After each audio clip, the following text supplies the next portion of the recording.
Good time zones, ladies and gentlemen, and welcome once again to Talladega Super Speedway right here on the Racers Elite Network.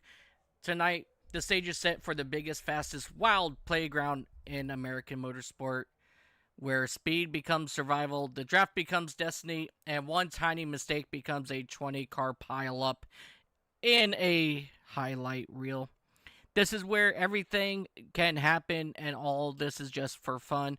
However, there is something on the line tonight. Every driver that gets under 13 incident points for the night will get free entry into the Racer Elite Daytona 500 on February 8th. So, all these drivers are going to try to make it through this. Hence the reason this is going to be the Runaway Turkey 75 here at Talladega Super Speedway. And tonight, I have somebody very special joining me up here in the booth. It's not Dakota LaRue, as he will be down on the racetrack today up here in the booth. I've got the one, the only, Colin McDonough. Colin, do you got a copy with me? I got you, Mike. How are you doing tonight? I'm doing fabulous. Right now, we are in the process of qualifying here at Talladega Super Speedway. Drivers are on track, and we are in for an absolute big treat. I know that you said that you've done this quite a few times with Racers Elite before, and possibly some others. But welcome into the booth, buddy, and what you're looking forward to today.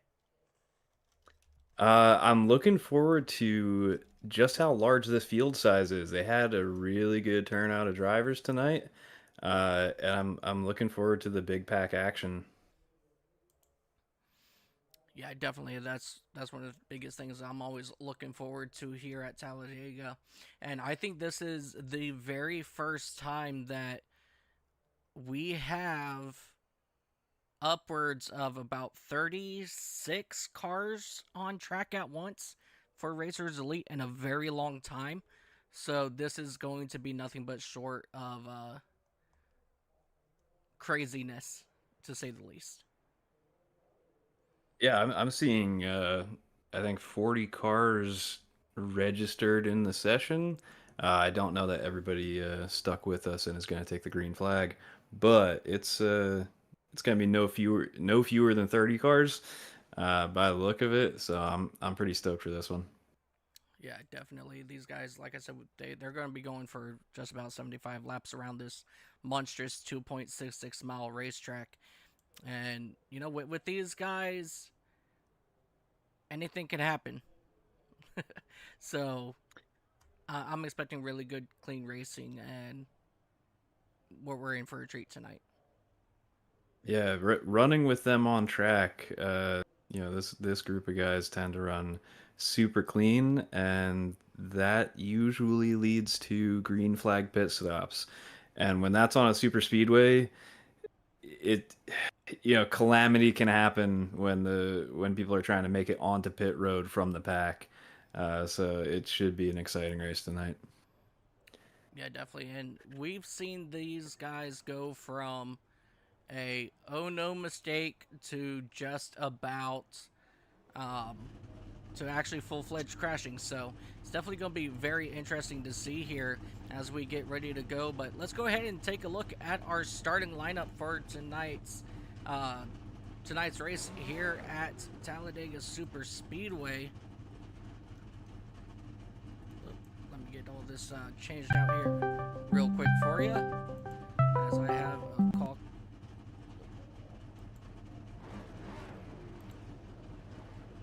Wrong button. Whoops, sorry about that, ladies and gentlemen. I had a call come in. So starting on the pole, it's going to be Aaron Rowland in that number 29 machine, followed by Petra Smetra. I'm sorry, Smetana. I'm not exactly sure how you pronounce that name. But starting third is going to be Barry Nelson, Garrett Michael. Starting third, Stephen Luttrell and Danny Jackson.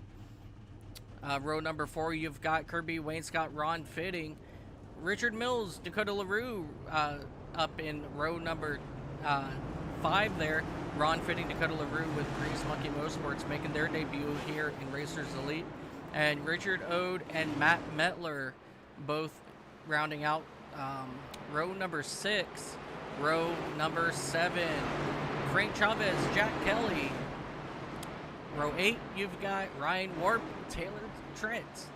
Aaron Roth, Joshua Norton will make up row 9. Row 10, Chris Stouffer and Truth Hoke. 21st is going to be Joe Bonner, and JB Harrison will be to his outside. Row number 12, Mike Hardy and Mikey Allen in that number 67 will be to his outside. Row 13 is going to be James Grammer, Andrew Teft, Troy Thomas, Austin Norris, Mike Fudge, Jonathan Stidham, Timothy Eisberg, Terry Fennell, Steve Castle, Steve Vest, Chris Gratzel, Alex Gates, and rounding out our field with 37 drivers is going to be Alan Bergen in that 00 machine. So we've got a really good stacked lineup field here, and we're about to go racing here at Talladega.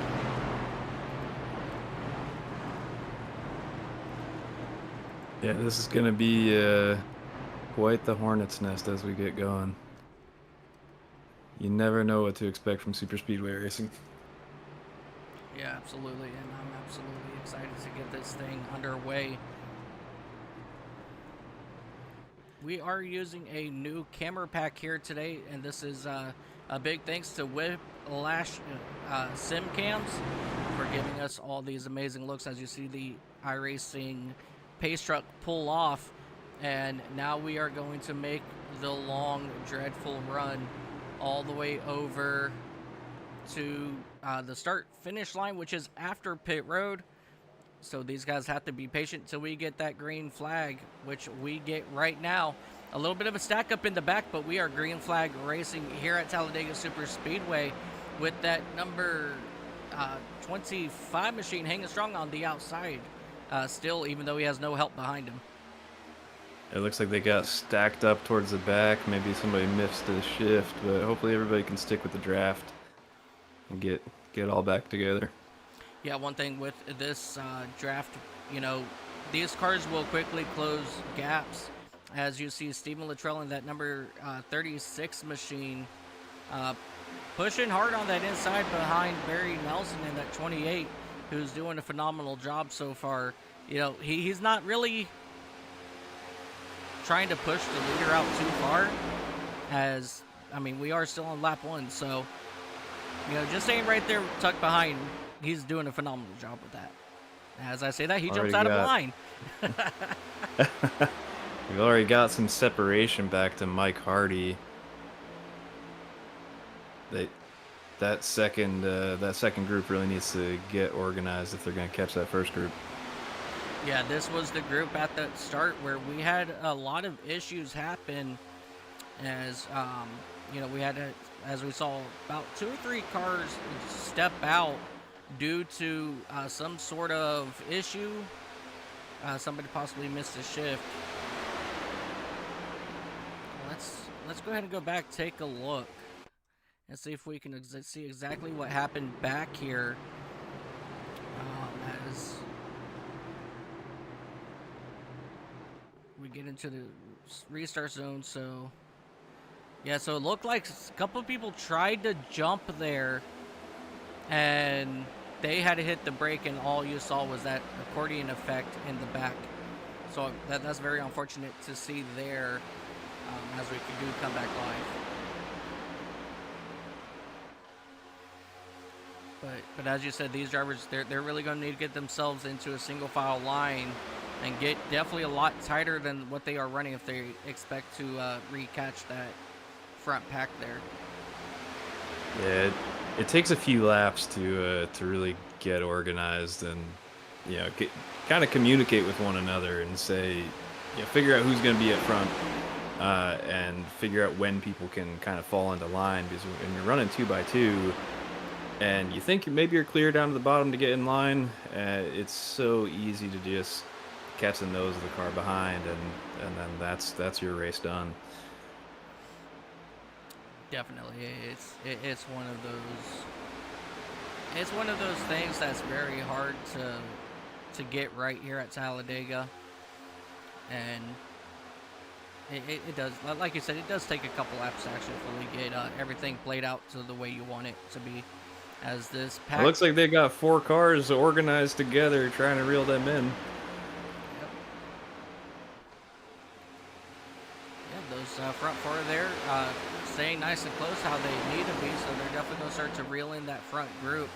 They were just about 2 seconds behind, and ever since they got into formation, they're already down to just less than a half a second in front. So these Yeah, two, they've caught that draft. yeah, so these two groups are now one in approximately 20 seconds, which is absolutely phenomenal for these guys. And here we go. Now we're going to see them start mixing it up, figure out what they're going to do.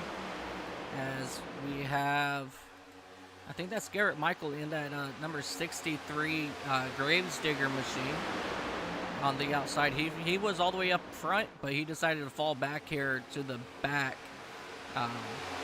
which could be a very wise choice for him, as you know, anything can and will happen here at Talladega.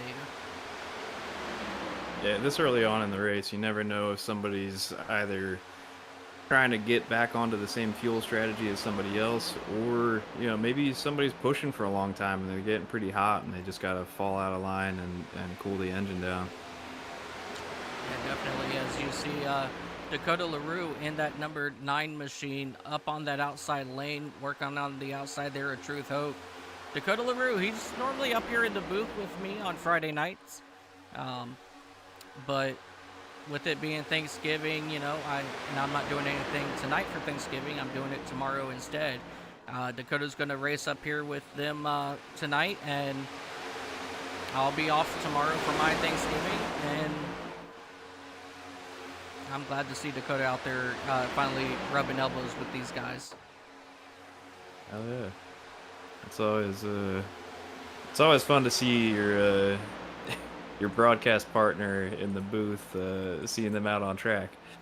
Definitely. Those 3 cars on the outside, that 3 machine, that 31 is actually showing 311 on your timing screen, but it shows 31.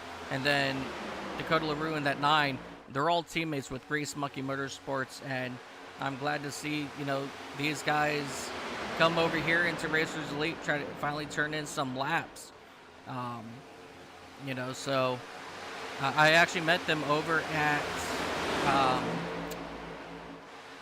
Fast Action Racing Series, and I started broadcasting for them, and Dakota and I became really good friends, and everything's history from there. And he finally was able to convince a couple guys to come in here tonight and race this race with them. As we have contact here in the back. Truth Hook up around. Oh, man. No. Ron Fitting involved in this one. Oh, Mike Hardy involved. Garrett Michael just took a big piece of the inside wall.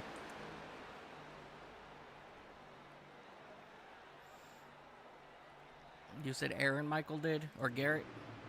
Garrett Michael, yeah, he took a big piece of the inside wall, and Steve Vest gets the big break of the night because Steve had fallen way off the pack, was all by themselves, and now they're gonna get another chance to hang with the field and get in the draft.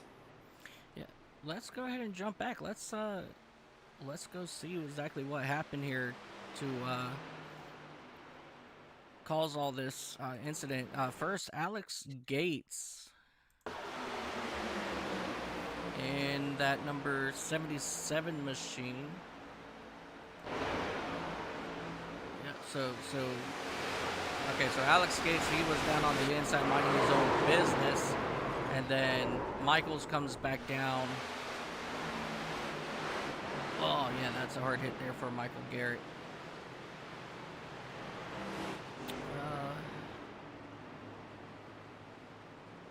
Let's see here. So Ron Fitting, he was involved in this one as well. Let's come back, take a look here.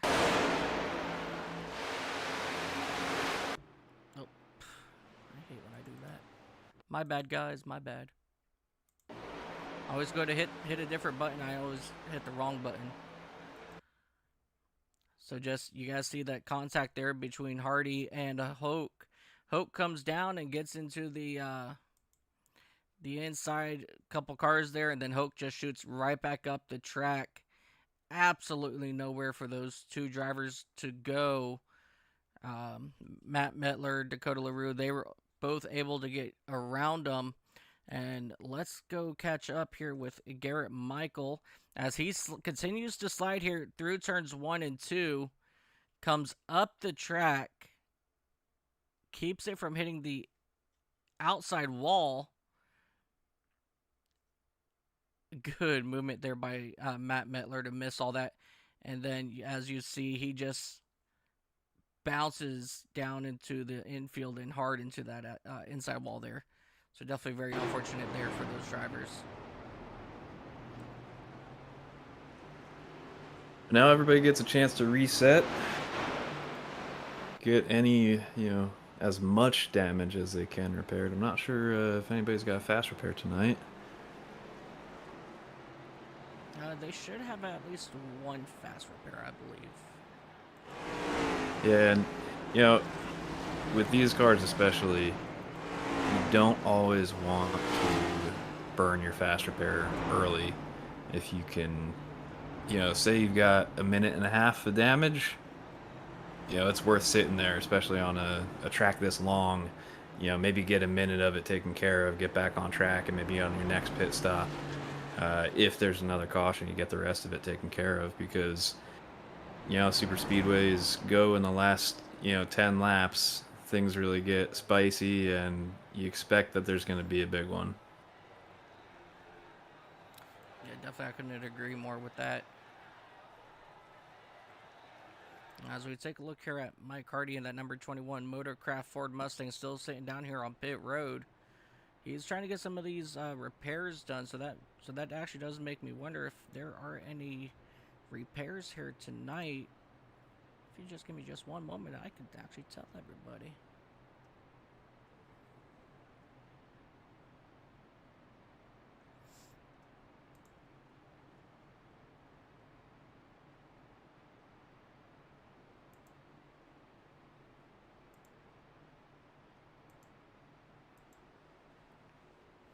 Here it is right here. One fast repair. I'm seeing one fast repair. Yep, one fast repair, 100% fuel, unlimited tires. So it makes me wonder, why is he still down there? He was probably still waiting for that tow to be done. As you see yeah, it now that's pull away. it's one of the worst things about getting properly stranded. Is usually it takes about 2 minutes to get that car towed back to pits. Yeah. And just under caution, it takes about 2 minutes for 2 minutes 16 seconds to get around. So definitely very unfortunate there, as we're going to go ahead and get ready to go back green flag racing here at Talladega next time by, as your drivers go ahead and get themselves all lined back up. Stephen Luttrell in that 36 and Aaron Rowland, they will go ahead and bring the field back to the green flag. And Kirby Wayne Scott, Jack Kelly behind them, and Tyler Trent and Ryan Wart. If I'm not mistaken, all those drivers stayed out. Yet your top 10 stayed out. So add Joe Bonner, James Grammer, Andrew Teft, and Terry Fennell to that list of drivers who all stayed out. Everybody else came in to get repairs. A handful of these drivers may have just, if you're towards the back of the pack, you'll just swing down, get your fuel topped off, and make sure you're in good shape as far as fuel goes later on the run. You never know when cautions are gonna, throw fuel strategy one way or another. So if you're towards the back of the field, it's always kind of beneficial to just come on down and fill up. Yeah, definitely.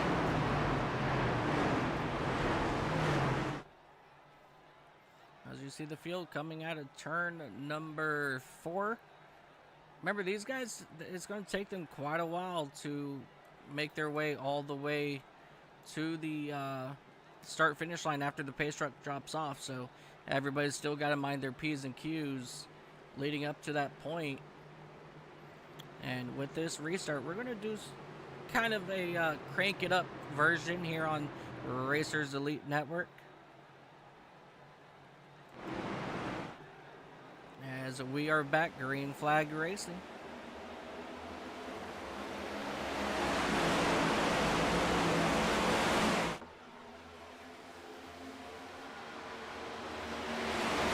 Surprisingly, a lot of drivers did not elect to stay to that outside lane. A lot of them went ahead and dropped down. As you see, just that one driver so far in the back stuck on that outside. But now he's got company, and now they're reforming that outside lane. Yeah, with these Gen 7 cars, being single filed out it works really well. If you get a group of 5, sometimes they can catch up.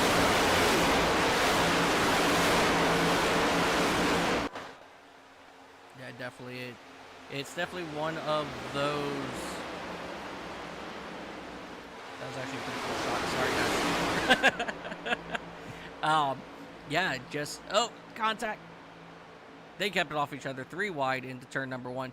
But yeah, I mean, just like you were saying, you know, sometimes it takes a while for these lines to start to form, and I think that's exactly what we're seeing now. They're 3 wide on the backstretch, about 4 or 5 deep. Going into turn 3, it's just you gotta have so much trust in the drivers around you. Oh, one's up in the wall. The one 14. in the wall. Danny Jackson of that number 14 Logitech machine. He got that Ford Mustang out into the wall, but everybody behind him, you know, they were minding their P's and Q's, and everybody's going to stay nice and single file here, but everybody abandoned them, and they went down to that middle lane. They're like, nope, not yet. Oh, we're 3 wide again, coming into turn 1. You know, you guys need to make up your mind. Oh, by the way, I tend to talk to the drivers up here. Like, just kind of like how I was saying, you know. You guys need to figure out if you're going to run 3 wide or not. Give us something to talk about now. But as of right now, everybody is running a single file at the, or double file at the moment. And that outside, whoa, we got the 28 around. Oh. More trouble behind the 67, the 23, no. the 50 is going to be involved in this one. Dakota LaRue snuck his way around that big mess. How on earth did he miss all that? I don't know. But that 67, Mikey Allen, he's involved as well.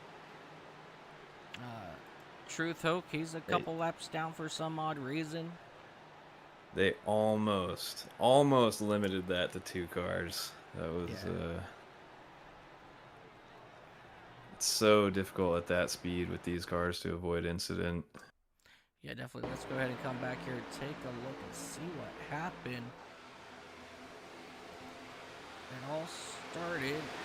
Let's start with. Oh, they're all crashing behind him still. There it is. So Truth Hook was involved in this one as well. Is this is it Barry Nelson, Aaron Roth?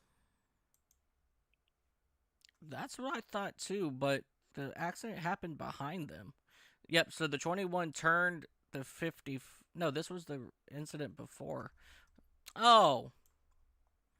It would help if I was at the right spot in my summary. Sorry, guys. I'm like, wait a second. Nelson's all the way up front. What is this thing talking about? See, I think it was Jack Kelly in the 38 car that got.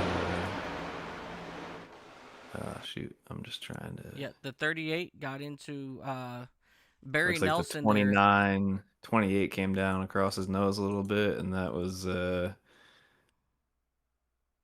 They really tried to keep that going in the right direction. Everybody was scrambling to avoid it, and there was contact further back. Yeah. It looked like the 67 was involved here as well with the 23, the 50. Uh, as you see, Mikey Allen finally going around there out of turn 4. And I gotta say, James Grammer might deserve an award for keeping it together because he had a huge moment.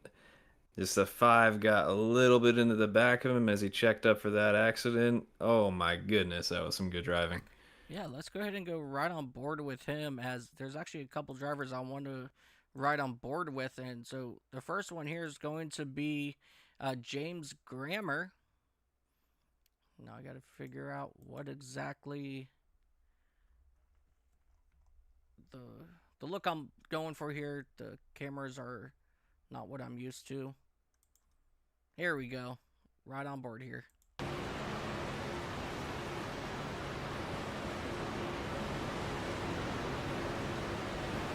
As you see, everything just makes up right there. And look at his car get sideways, and look at him manhandle that race car. Whoa. That's crazy. These Gen 7 cars with the independent rear suspension have a tendency to snap really hard to the right if you correct them. So keeping that thing together like that is it's quite a task. Definitely. And the other guy I want to go back here and take a look at is Dakota LaRue.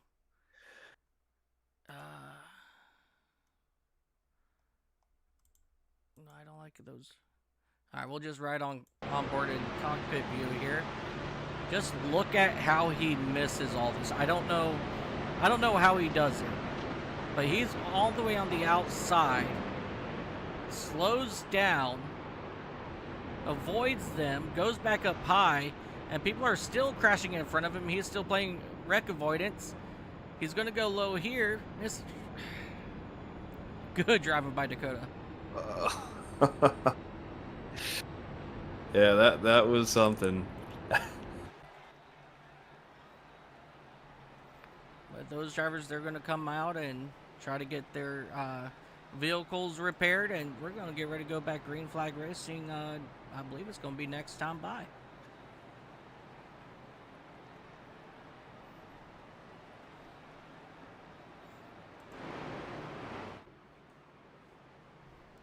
So far, we're seeing really incredible racing,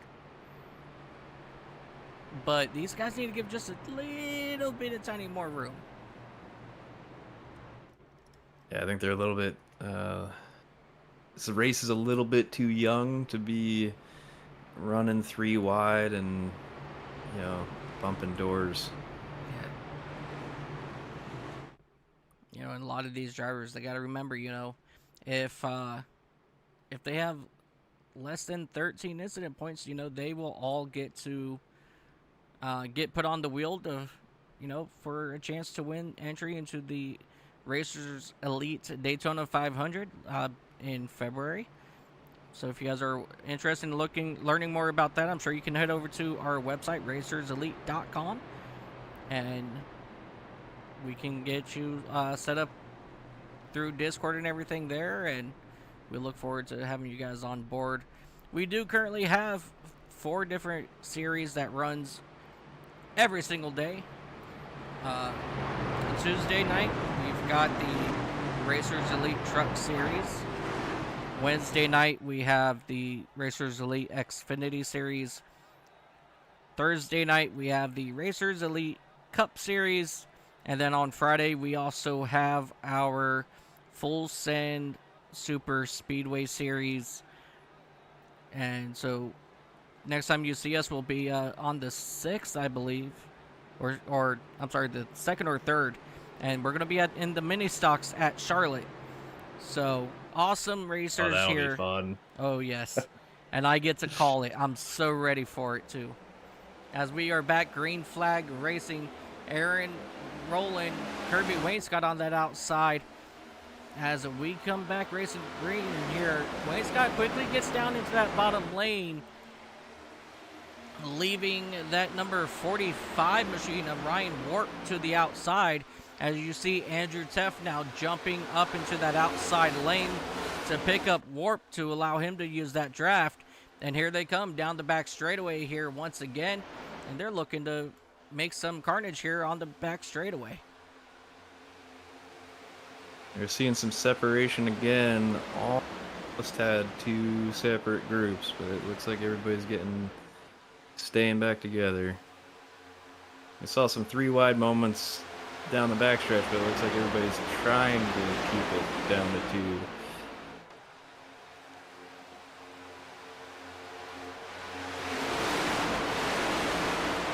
You know, Mike, if you were down there on track right now, what's your strategy? Where do you want to be?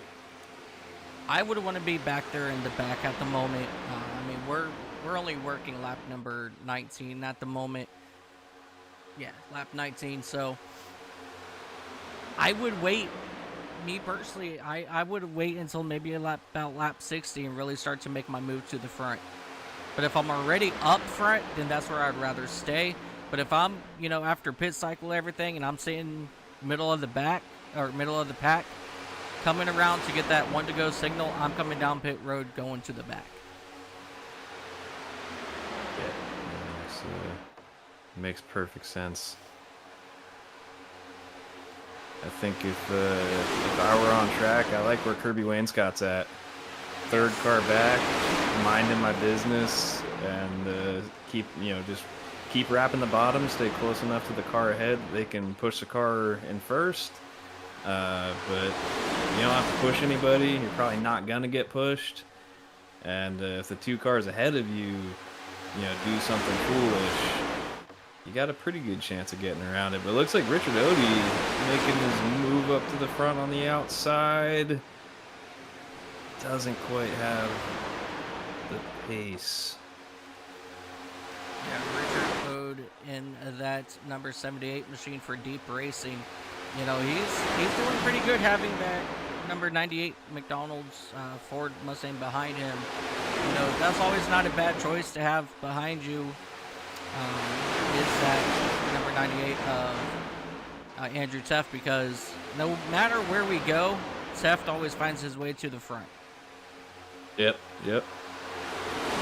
And sometimes it's good to know the drivers in a league, because some people are really good at being the pusher, some people are really good at being the pushy, and kind of knowing who's good at what can be really helpful with these races. Definitely. So when it's me, when I was running racing full time, now I'm only just a little part-time driver these days. But I would, and if I'm coming in to join the league and there's previous broadcasts, I'll go back to their last super speedway race, see how everybody drives, see what they all do. I don't necessarily care about who wins. For me, as you see, a couple cars a big scouting report. Right. I don't care who wins. I don't care about who leads the most laps. What I'm worried about is who's a good pusher, who's a good puller, and who decides to wreck the field. And then at that point, I go in with a small little mindset of what I want to do, and about 99% of the time, I come out on the good side. Yeah. But then I start watching their other races as well, at Bristol or Michigan or Kansas. I get a feel for what everybody does at those type of tracks. I learn how my competitors are, so I can learn who I can watch to get better. Yeah, being able to follow someone that that you've seen have good pace or good success at certain tracks is it's great to just know what car on track, maybe even in practice, that you'd want to follow. To just learn their line, see how they're doing things. Yeah, definitely. As we see Steve Luttrell up in that number 36 machine for 8K Motorsports, he's still pushing along down in that second spot, pushing Aaron Rowland. And, Looks like we've got 5 cars off the pace. Truth Hope is left oh, down. huge Oh trouble on the back no! straightaway.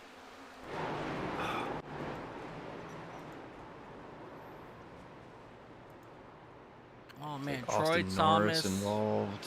Yeah, Troy Thomas, Austin Norris, Barry Nelson might have been involved in that one.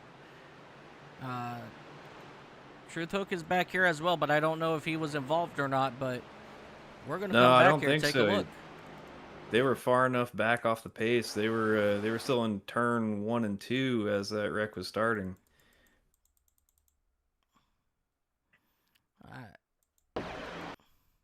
So it all looks like it possibly started with that 92 of Timothy Eisburn. Let's see if I can snag a better look here on the exit, Yep, so the 92, he gets turned, and then he just comes down and he gets into that 88 machine. So the 88 machine, he goes sideways. That's Troy Thomas, who comes up and rear ends that number 7 machine. The 7 machine thought he was absolutely cleared, and then next thing you know, he's going around. Oh, and hard impact there by another driver. I didn't catch who that was. Oh, that'd be the one machine of Steve Castle. He had nowhere to go. Man, really hard impacts there for quite a few of these drivers.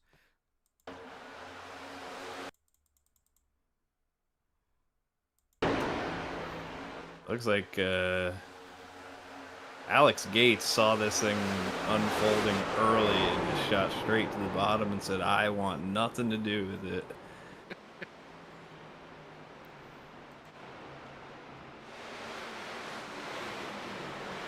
It's actually a great reaction.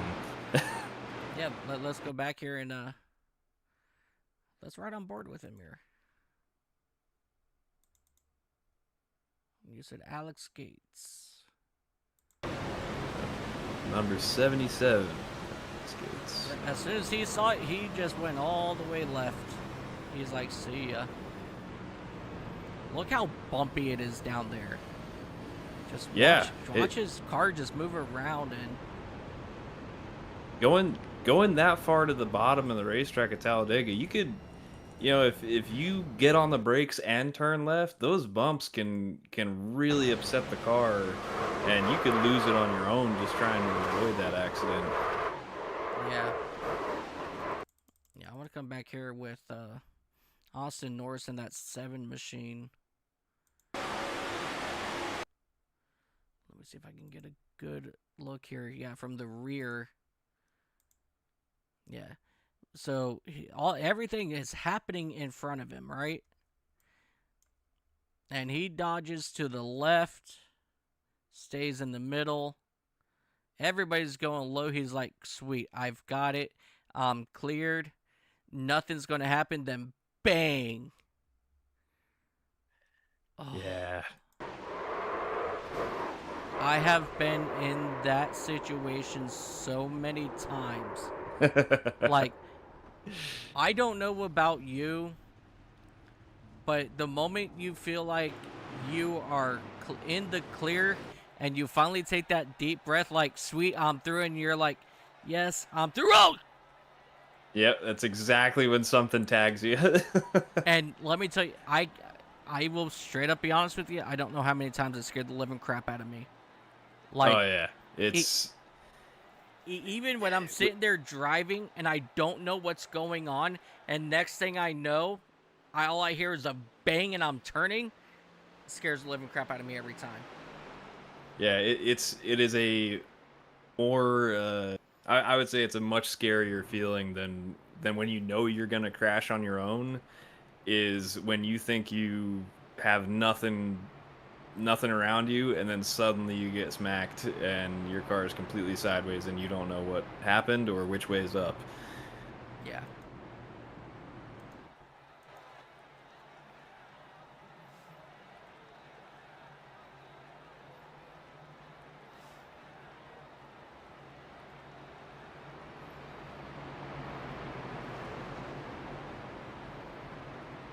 take a look here at Aaron Roth. He's rocking a looks like an RCR paint scheme here. And as we get closer, I'm gonna hone in on his hood here because something caught my eye and I'm just wanting to be nosy what it is. So bear with me here just a moment, guys.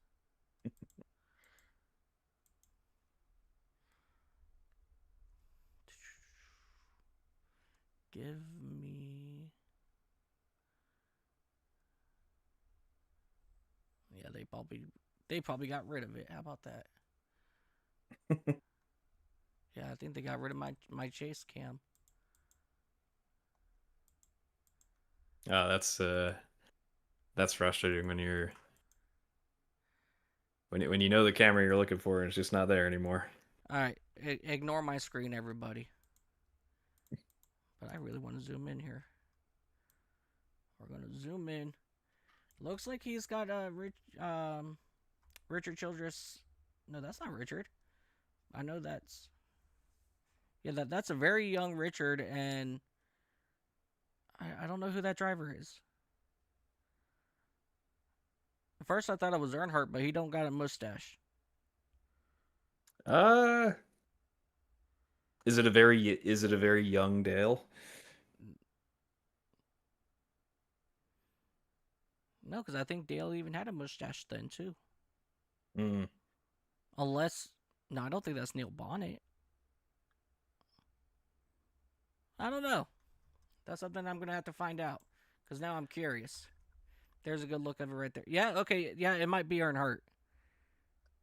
Looks like we are going green this time by. Pace car is off as we head to the Geico restart zone. The green flag is out. Yep, we are back. Green flag racing here at Talladega Super Speedway. Stephen Luttrell, Taylor Trent, both out to a decent jump here. Kirby Wainscott still stuck to that outside lane, not where he wants to be, but he's got that 57 of Aaron Roth still behind him. There is an opening down below, but here comes that 3 machine of Ron Fitting.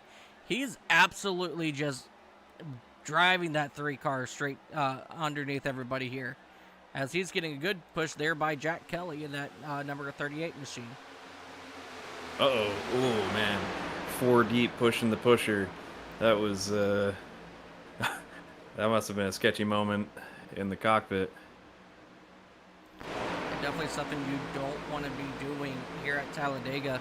These cars, though, if you are running third, you can push the pusher, but anybody back behind that, you don't want to do that. Yeah, these cars are, they're pretty useless just 2 cars deep. That third car makes such a big difference. I mean, I think that's most stock cars, but I feel like the Gen 7 in particular, you know, if you're just 2 cars deep, you can't even push the car ahead of you. As the 3 makes a big run on the outside. Yeah, that's one thing. I hope that's a little bit louder, chat. I did see your message. But that is Andrew up here in the booth with me. That is Colin. He's joining us here this evening. I hop in when I can. Yeah. Colin McDonough. Yes, sir. And look at Wainscott now pushing that 3 car of Ron Fitting. And everything I know about Ron Fitting, he's a fabulous super speedway racer. He definitely knows how to get the job done, and one of his specialties is pulling people in. Let me tell you what, you're seeing it right here firsthand. You know, he's going to start bringing that outside lane forward. If people would stop pushing the pusher. Oh, my goodness. Oh, they made that look like it was not a big moment. Yeah. As we see that 31 machine there of Matt Metler up in your the bar there in your tower. He's going to be listed as 311, but he's rocking that red line number 31 paint scheme there. He is a teammate to Ron fitting there. So I think he's trying to get his way up to the back bumper of Ron to see what they can do. And let me tell you what, the moment that those red line Grease Monkey Motorsport drivers get together, it's going to be very interesting to watch them because they'll just run through this field like it's nothing. Trust me, I've seen it firsthand. It's a fun thing to try to do when you're mid-pack separated, somewhere away from your teammate and trying to communicate to them, how are you guys going to link up? Yeah, you gotta contact further back. Almost lost it between 1 and 2. Oh, we do got trouble back here. Oh no! Caution's out. The 5 machine of Richard Mills, he is involved here. I'm not showing who else was involved, but definitely Richard Mills in that Longhorns Chevrolet machine. Let's go ahead, come back here, take a look, see what happened. All right, so you can see him up there all by himself. He just doesn't check up. He gets into the back of Metler. And then that's the 88 of Troy Thomas. He drifts up, I think, thinking that he was clear of the 5, and he just absolutely turns the 5 right down in front of that 63 machine. Oh, that. And good driving there by that 1 machine to avoid making further contact. So all around, that was actually a really good good drive there by that 1 machine. Avoid hitting that 63 of Garrett Michael. Seeing the incident in front with the slight bump. Yeah, really good. Oh, with the 63 of Garrett Michael did go back and hit that outside wall a ton. And that'll be Troy Thomas is gonna be feeling pretty bad about that one because it's such a sinking feeling. No, you think you're clear, and then you just make the slightest bit of contact, and there's nothing you can do. You can't undo what you've just done. Exactly.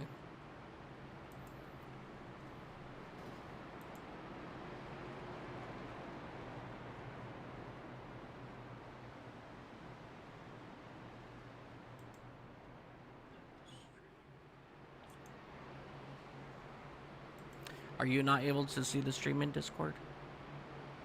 No. Oh, okay. I'm seeing a meatball for Garrett Michael. Don't know if he uses fast repair yet.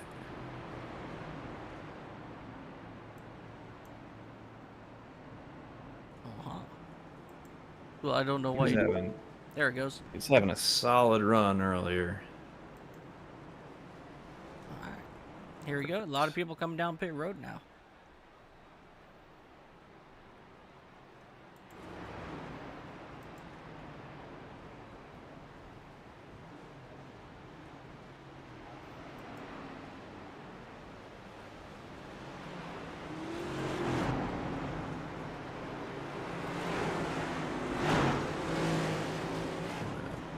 Take a peek at Garrett Michael on pit road, see if this is a fast repair. He's got some heavy damage on the right front of that machine.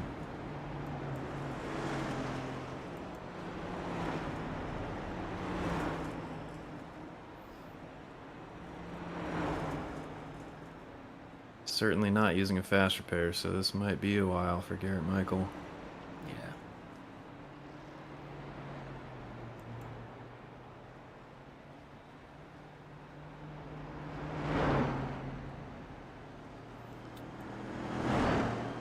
Definitely very unfortunate there for Garrett Michael in that 63 Gravedigger Ford Mustang.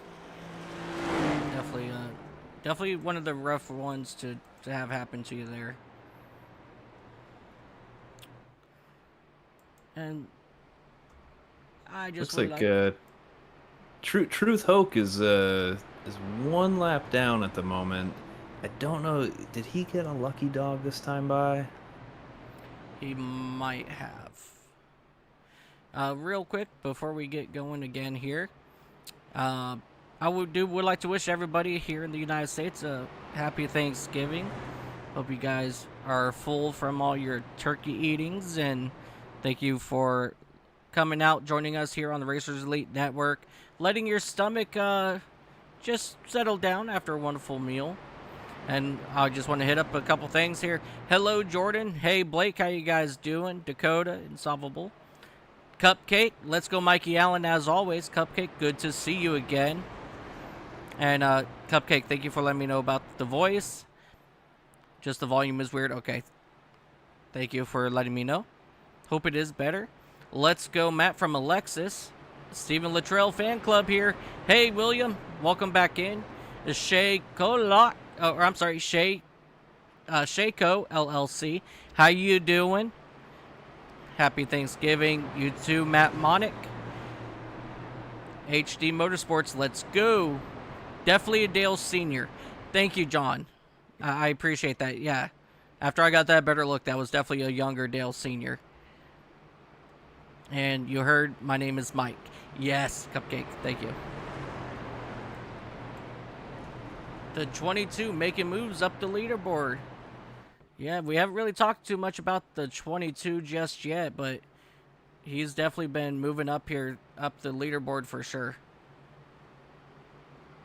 Looks like that's gonna be all for Garrett Michael in this race. He lost to Alan Bergen. Don't know that he actually took the start. And I think Truth Hoke back on the lead lap now. Yeah. Up there in P20. Yeah. Just the 22, Joe Bonner. Yeah, he's up here sitting second at the moment in that LNG's power washing Toyota Camry. Slowly moving his way up through the field. Started back 19 spots, so right about that 20th position, I would say. And definitely moved up pretty far. That's not bad. Good run for him there. As the iRacing.com official pace truck's getting ready to pull away now.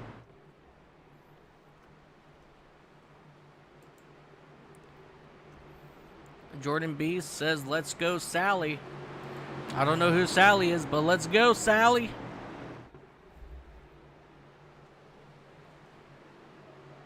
Back to the restart zone we go. Such a long way, and we are green flag racing once again here at Talladega Super Speedway. Joshua Norton, Joe Bonner making their run on the front straightaway. Man, that outside lane got a better restart this time, and they're pretty much going to be running side by side here, heading down into turn number 1. Something that we haven't even seen all day so far on the start or these restarts. But here comes that outside lane for the first time out of turn number 2.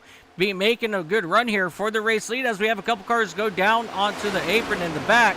Bonner, he will overtake that race lead with Aaron Rowland behind him, and James Grammer right behind him. They will come down in front of your old race leader, Joshua Norton.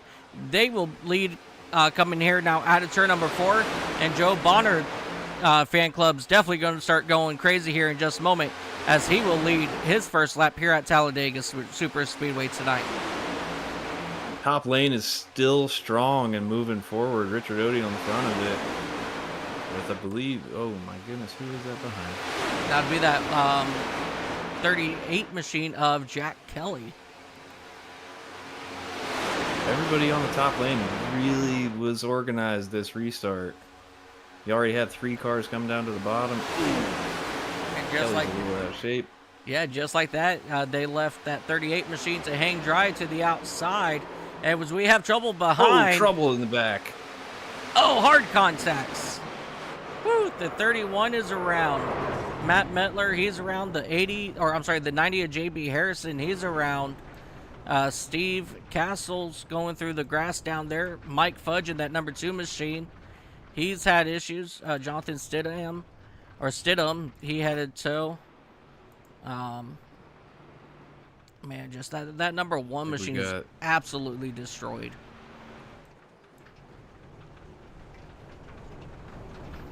Harry Fennell, Mike Fudge. Nope. 3 meatballs on that incident. So we're gonna have some lengthy repair times for some of these drivers. Yeah, so just coming down here the back straightaway, one car decided to go way high, and I think that spooked that number 1 machine. And That was a big hit. And that's just all she wrote from there.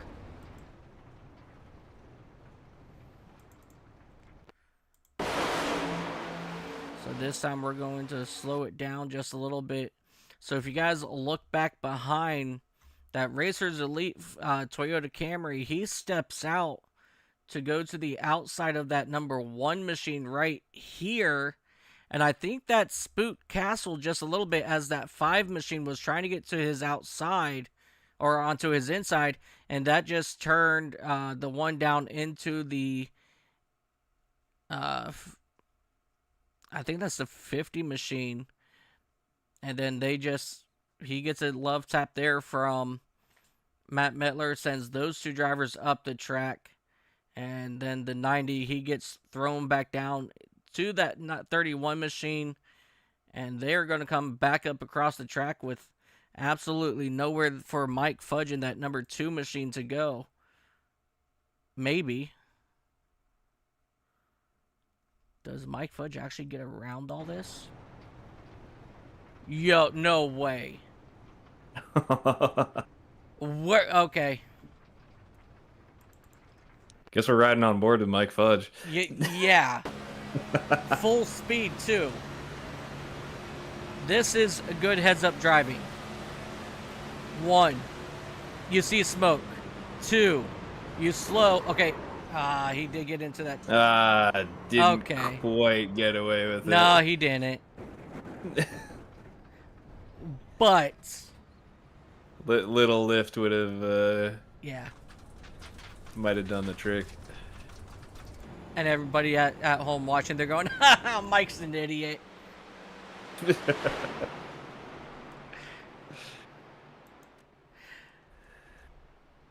Oh, man. It's like Jonathan Stidham on pit road. Really torn up car. Not so sure he's going to be getting back into this one. Looks like everybody else either got their stuff fixed or burned a fast repair. Oh, and I think Jonathan Stidham did just opt for a fast repair. And he's going to be getting back out on track shortly. He's taking 4 tires. That car was sitting on pit road for quite a while.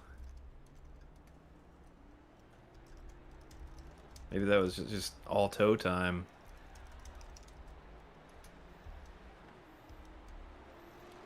Absolutely crazy.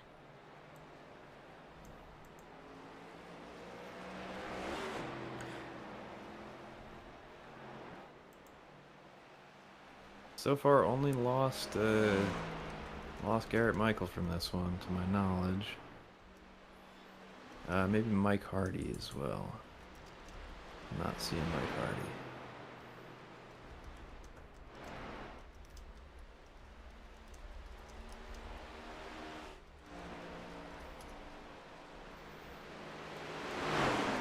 But yeah, I hope everybody's having a wonderful Thanksgiving. I know I'm having a good day today. Having a blast. As we get that one to go signal from our wonderful flagman Barney up top the flag stand.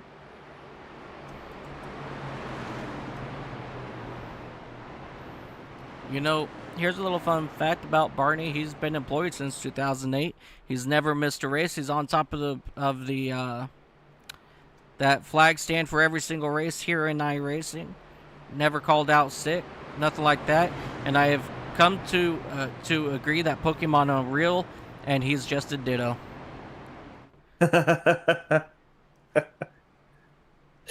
Oh man, that's one I haven't heard before.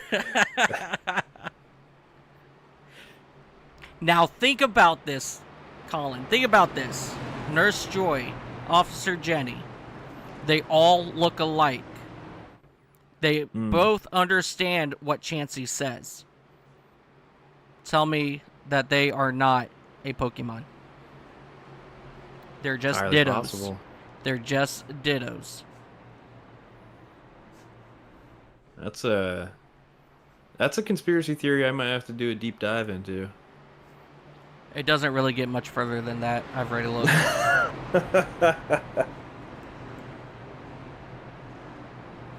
But while we're under this caution, I would like to do a couple shout outs. Speed Zone Race Control. Thank you so much for everything that you do here at Racers Elite. Doing race control every single night for us. Chantel, she does a phenomenal job. She calls everything right. I can't think of anybody better for our race control here at Racers Elite. I want to thank Andrew Teff for allowing us to do what we love up here in the broadcast booth to bring this all live to you. And absolutely thank you to all of our fans out there, our subscribers that watch. Thank you so much for tuning in every single day. And let's go back racing here at Talladega Super Speedway. Joe Bonner, Aaron Rowland will bring the field to the green flag. Joe Bonner. They waited for the green that time. Didn't really go in the restart zone. Maybe they were trying to trip up that outside line. Yeah, I don't think it worked out very well. At any other track, I love playing that, when am I going to go game, because one restart I'll go early, one I'll go late, the next one I'll go a little bit later, the next one a little bit earlier, because I'm not going to let you know when I go. Further back, there was a slow car down the middle. Looks like everybody got everything back together, but there was a hiccup somewhere back there. Yeah, I saw that. And I think that might have been Kirby Wainscott. I believe I just saw him start falling back there just a little bit. So, but he's down back in that 30th spot on the inside at the back end of this field.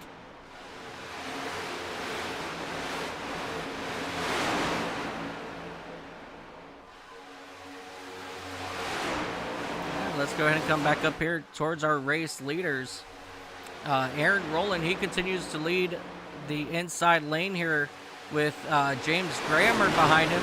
But Joe Bonner, he's hanging out there now in that 4th spot on the inside. But they're being attacked hard by that outside lane being led by Steven Luttrell in that number 36 Toyota. And getting one heck of a push from Peter and that number 25 machine. Looks like that 3 wide almost worked, but now there are 3 cars stuck on the outside trying to fall back in. Yeah, that was back there with going to do so. Yep, that would be Dakota LaRue, and I'd have to take a wild guess, and that would be Ron Fitton behind him. As they were trying to make something happen on that outside, but not able to do anything with it. But now Andrew Teff. They're trying again. Yep. Dakota LaRue trying to make something happen on that outside lane with Ron Fitting behind him. And now they've got more company up there. As you see, Andrew Teff, he's looking to go up in front of Dakota LaRue here on the tri-oval. As you see, another car just squeezed in between those two. Man, things are starting to get wild here at Talladega Super Speedway. And we still got over 20 laps to go. We only just crossed over the halfway point in this race, and they decided that now's the time to make things spicy and push to the front. Yeah, absolutely. And, I'm going to tell these guys right now, they can dig way deep down and do that, because I've seen them do it time and time again in the Super Speedway series that we have here Friday nights at 9 p.m. We're not working tomorrow night, but next week we'll be back for the Super Speedway series in the mini stocks at Charlotte, and I'm absolutely ecstatic to do that one. It's going to be one hell of a race. That is a real fun car and track combo. Yeah, did you like how I added in that little promo right there in this conversation?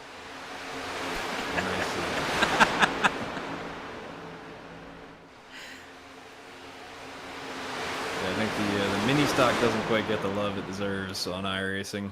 No, it doesn't, as we have one car trying to go 3 wide up here at the top. I can't tell who that is.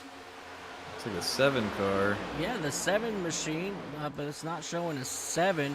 But he's going to get picked up here by Andrew Teft. Let's see if we can digest who that possibly is. Oh, the leader gets shoved out of the way.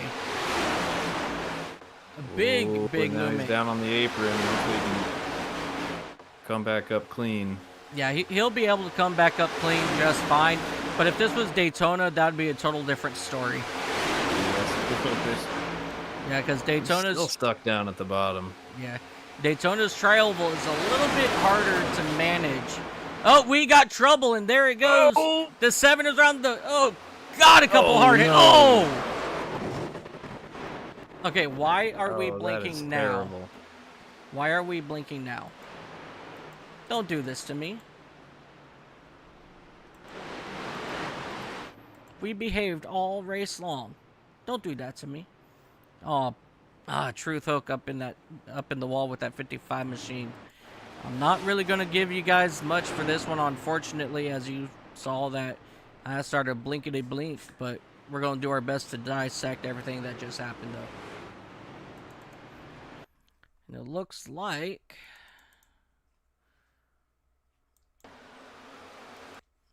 so Truth Hook, Barry Nelson hard into the wall. That 50 machine of Terry Fennell hard into the inside wall there as well. But everybody down low, they didn't look like that they were really blinking. It was everybody else up on track. So I'm not exactly sure what my computer is trying to tell me. So I apologize. It was, Joshua Norris and Joshua Norton and Austin Norris just had some door banging coming on through turn 2, and just Austin Norris ends up getting just a big enough shot to the left rear, and it turns him, and everything falls apart from there on behind. And Austin Norris and Joshua Norton actually get to drive off relatively unscathed. It's everyone further back that had to pay the price. All right, guys, I'm going to go ahead and run a short commercial break here while I fix a couple settings real quick. We'll be right back on the other side. So just bear with us, and we'll see you here in just a couple moments. With a head of steam moving to the outside his chin, Richie says it can't be done. Tony Shallen says turn on the reggae music. If you're going to pass me, you're going to do it high. There is just one more lap remaining, and look how close Rudolph is. He got the slipstream. There we go. 2 laps to settle it in the Blue Emu Firecracker 400. Whatever you got to give it now. Back to green we go. On the final lap, side by side, they still run wheel to wheel. Now, through the snake, the S as we go. Quero edges ahead. Modov is still there. White flag, one more to go on the Daytona 250.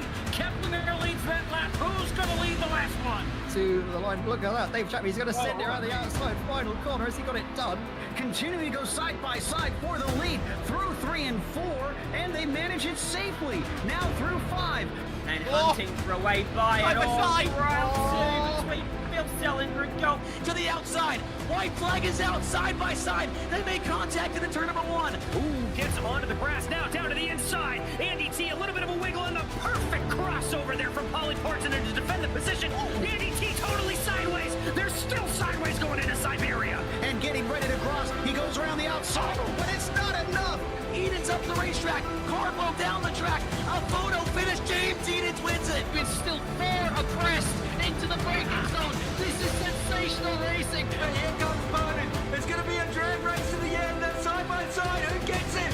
Williams tries to cover him off, but once again, pulling the over-under. Daniel Morad is going to win with a last quarter pass. Newsom's coming up right there. By the quarter, it's going to be pinned down. Oliver's going to come back at him. It's going to be a race to the line. Does he have enough? Down to it. And a wrecking in 3. Here comes Michael Cozy Jr. Michael Cozy Jr.'s got the lead. He looks to the inside, side by side for the race lead.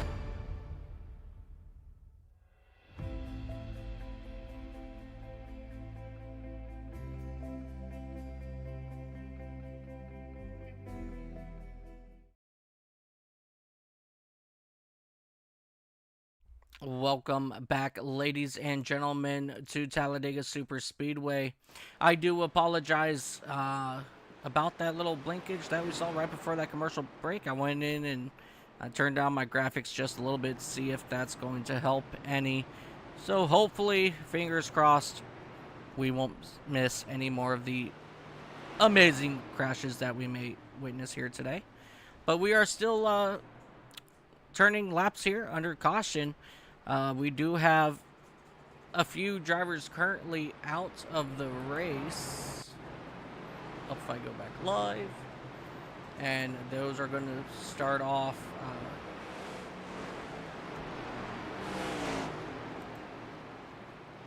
right there with Barry Nelson in that number 28 machine, Terry Fennell in the 50, Garrett Michael in the 63, Mike Hardy, and then Alan Bergen in that 00 machine. He wasn't able to get his car fired up down on pit road, and we found out that somebody cut his gas line to his race engine, so he was not able to join us here today. So sorry to hear that somebody cut your gas line, Alan, but we'll look forward to seeing you next time.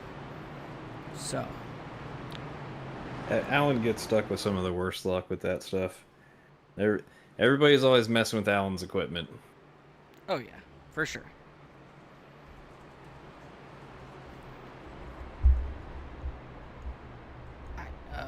Give me one moment.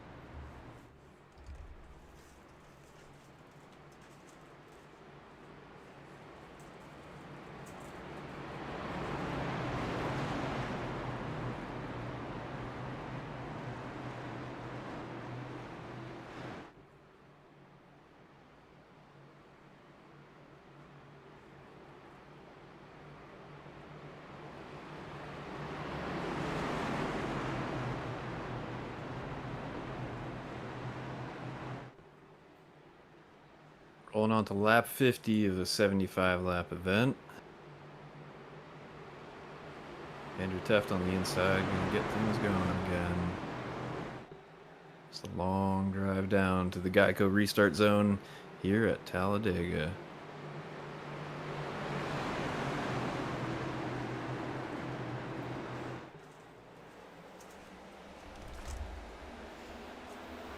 Top lane not quite as organized this time by. Let's see if that bottom lane comes alive.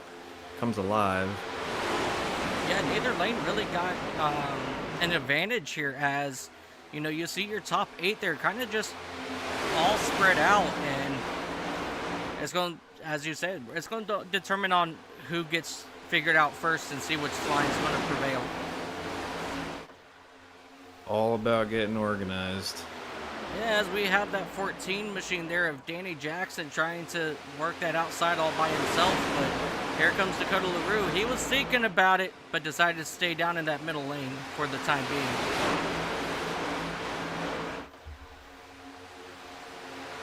And he will go ahead and jump back down in line. He's going to fall from probably about 5th all the way back to that 15th spot, so that inside lane's just absolutely cruising now, and just that outside lane still kind of stalled out, still falling back just a little bit. Yeah, it looked like last 2 restarts we had the top lane just came alive, and cars were getting out ahead of the bottom line and then dropping down to the bottom. But this time, not so much.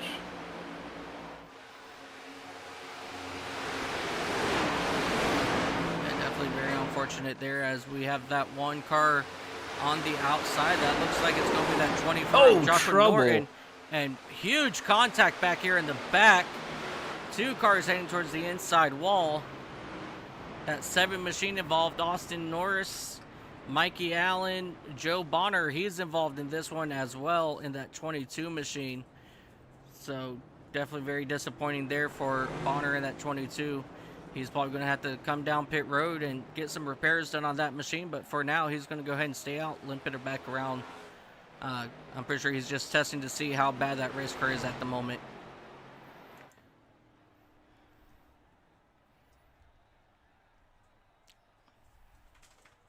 But let's go ahead and go back. Let's take a look here, see what happened. Just run it. Oh, it happened actually over in front of them. Whoops.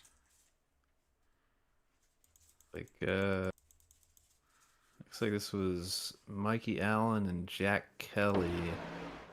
It looks like Kelly tried to get to the bottom, and Jack tried to get to the bottom, and then Mikey Allen kind of shut the door just a little bit. I mean, unfortunately, that's a hole Or it he could have was been net trying code. to.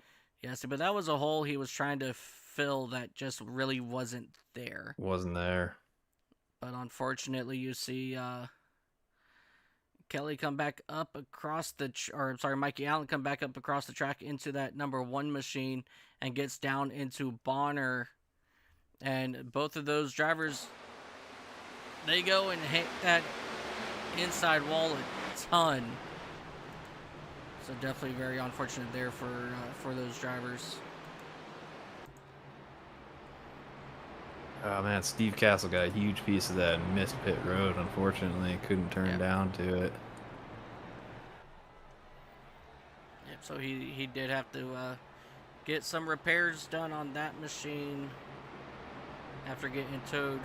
But we're about to find out. You know, here comes Joe Bonner coming down pit road now to his crew members. It looks like, unfortunately, Steve Castle's the only one that got a meatball out of all that. Looks like everybody else escaped with, you know, a lot of damage, but, you know, they can still keep running it. Yeah.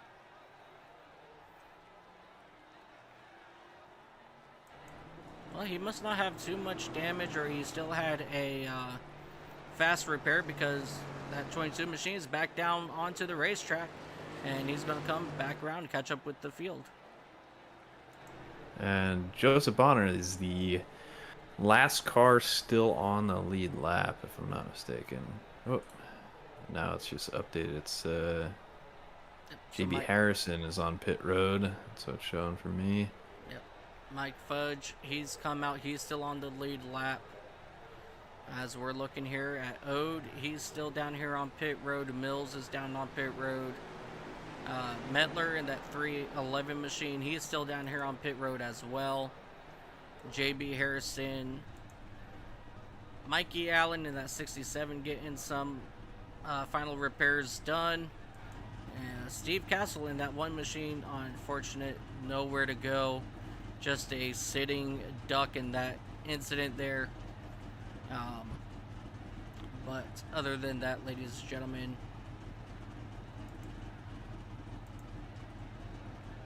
those are the 5 drivers currently down on pit road. And like Mikey Allen and Steve Castle are both 1 lap down, so still lucky dog candidates. They can fight each other for that. Terry Fennell is checked out of this one. Truth Hoke as well has left this session. And we lost Barry Nelson as well. So Talladega, they have claimed 5 drivers so far, and we're still waiting to see what else is going to happen here at Talladega, as we see this 1 car of Castle continuing to get work done on his number 1 Anderson Motorsports Chevrolet SS.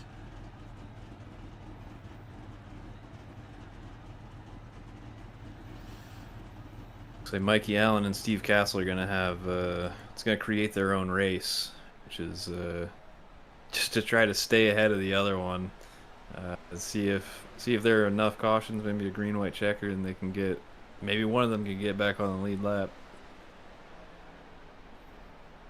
Yeah, that's definitely going to be the question here, but they're already about 2 laps down at this point, so it's going to be very, very iffy, you know, depending on their situation. Yep. Andrew Teff still at the front of this thing, going into another restart. See if he can shake up the top lane enough that they can't get going again. Yeah. Taylor Trent, he's got to definitely be up on his game here heading to the start-finish line. So I think it's going to be all about, Kirby Wainscott in that number 10 machine, and that number 13 of Chris Stouffer behind him. I'm sorry, is that Chris? No. Wait. We got Alex Gates. Alex Gates. Alex Gates behind Teft. So depending on what those two drivers can do, Gates and Wayne Scott, that's going to determine on how well one of those lanes go. So it's going to be definitely very interesting. And I know Gates and I know Wayne Scott, they're both pretty on it in the restart zone. So it's definitely going to be very interesting here on this restart.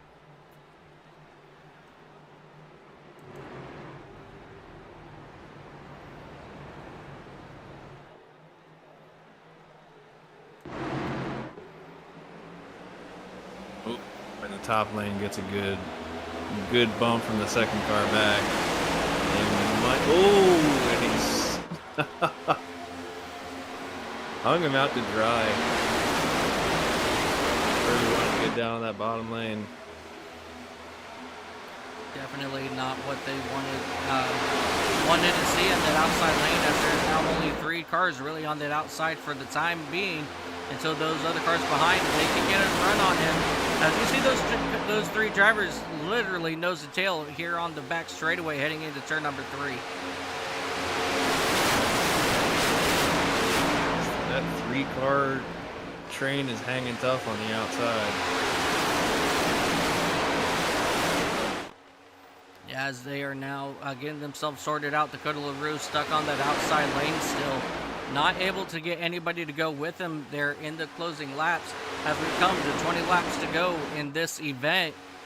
As Andrew Teft in that 98 Ford Mustang still holding strong on the inside there out front. And that 83 machine of Taylor Trent, he's still trying to get this field moving on the outside, but so far it's no bueno up top. Yeah, Kirby Wainscott really really power move to just get to the bottom, and that top lane just could not get going. But they're getting organized now, and we're starting to see them push back. Yeah, that outside lane definitely needs to get something going there. As we see, I believe that's going to be that one machine of Steve. Nope. Somebody's coming down pit road. Jack Kelly. Jack Kelly's down on pit road in that number 38 machine. And here comes that outside lane. They're starting to make headway now, working on the outside of second place of Alex Gates. So they're starting to get that outside lane finally put together as they go ahead and decide to try to go 3 wide again. As you see, only 4 cars there stay in the center lane, and like everybody else goes out to that third lane, but they said, nah, not yet, and they will leave that number 45 machine to hang to dry, and that's Ryan Warp. Something happened with Jack Kelly. Not exactly sure what happened to Jack Kelly. All of a sudden it said that he crashed. Going to go back here and take a real quick, see what happened. He just comes out of the pits, and I guess just something didn't feel right with his car, so he went ahead and just rolled it back to the pits. Probably a good move looks like there. we lost Steve Castle, we lost Jack Kelly. Yeah, still really good racing out here on the speedway. That outside lane is falling back here once again. And the 83, he's just having trouble, getting that field moving forward on that outside lane. So he's going to get ditched to the high side. And here comes that 36 machine of Steven Luttrell. He said, move out of the way so I can pull this crowd up to the front, as he will go ahead and drag that middle lane up just a couple cars since taking over here. This may have been one of those moments of little radio communication to say, hey, you're not doing it for us at the front, let somebody else give it a go. Exactly. As you see now, 3 lanes there are getting formed, but that third lane just not anything. They can't do anything up there, and that's unfortunate there because, you know, when the track is good and can run 3 lanes, it makes for amazing racing, and that third lane just hasn't been really working today. Yeah, they've just never had strong enough numbers out there. It's risky to go to that third lane. Yeah. You know, if you don't get enough people going, you know you're falling right from the back. So it's a hard sell to try to go for it. Yeah, definitely. As you saw, Steven Smetana in that number 25 machine, he was looking to go to the middle, but then decided better of it and almost caused little issues there after making that move. But he finally decided to go ahead and go to the outside, see what he can do. As you see that 36 machine of Steven Luttrell now onto his back bumper. So let's see what these guys can do and start moving towards the front now, as they are coming around to get 15 laps to go this time by. That top lane looks like it's getting a little bit more pace.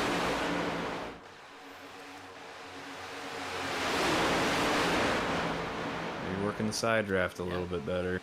Yep, and here they come. Smetana is probably what they needed out front, because here they come now working that second place driver of Alex Yates. And now he's now side by side with your race leader here on the back straightaway, getting ready to head down here into turn number 3. Further back, still a little bit unorganized. Seeing cars try to go 3 wide, try to make it work, get a, you know, that top lane, they'll get a big run. Some of the cars further back and try to make a move to the outside, but if you're the last few cars, you got nobody behind you, you got no help. Yeah, as we saw Smetana Luttrell. Oh, trouble. Oh, and they keep it going in the right direction. Oh my goodness, what a save at the back of the field. I'm assuming that was back there with that number 41 machine. And before these guys get too far, I'm going to go ahead and go back, take a look, see exactly what you were going about. that 7 car was completely sideways. All right, take a look here at Austin Norris. Oh yeah, he was completely sideways, and he helped get straightened up by that 88 machine. So thank you, Troy Thomas, for keeping this thing green flag for us. And now we've got a separation between these drivers and the rest of the pack, but the rest of the pack up here trying to go 4 wide through the tri-oval. Up here into turn number 1, now they go 3 wide. Now they're trying to make something happen with that outside lane, and the third lane is gone. That's the best organization we've seen from the cars at the back, that said, all right, forget it. Now we got to catch back up. We got to be single file at the bottom. Yeah, definitely. These guys really got to do something with these race cars. You know, and I don't think that outside lane is going to do it. As you see a couple cars trying to think about it. Ron Fitting. Andrew F to the outside.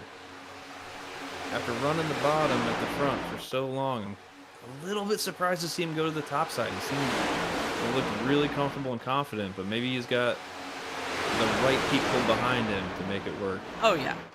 He knows what he's doing. You should come out with us Friday night and just see him work. It's absolutely phenomenal watching Andrew do his thing on super speedways. I don't know how he does it, but man, let me tell you what, he knows exactly where he wants his race car to be, and as soon as he knows the time's right, you watch him start making his moves. It's absolutely phenomenal. I remember linking up with him in the Gen 4 cars, and a lot of people is the older, now the legacy Gen 4 car. But not everybody was confident getting pushed with those. It kind of picked the car up into the air a little bit on the back end if you push too hard. And Andrew was one of those drivers that just kept saying, nah, just push me. It's fine. I'll keep it under control. Oh, yeah. I don't know how he does, but he always keeps it under control.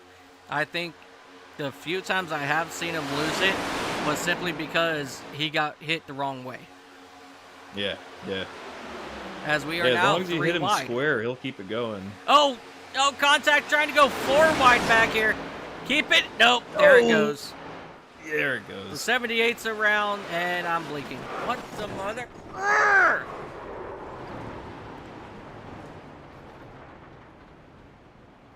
I don't get it. Man, iRacing does not like it when a crash happens on your end. Excuse me, guys. Okay, so let's crank everything down again.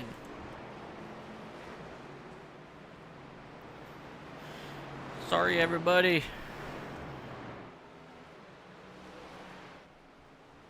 I mean, I don't know.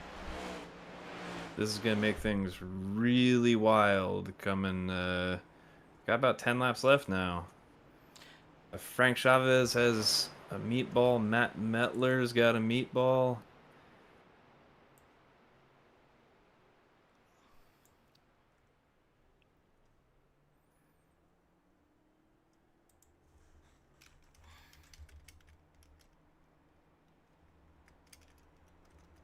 Oh, Frank Chavez ended up on his side and had to tow to pit road. That's real unfortunate.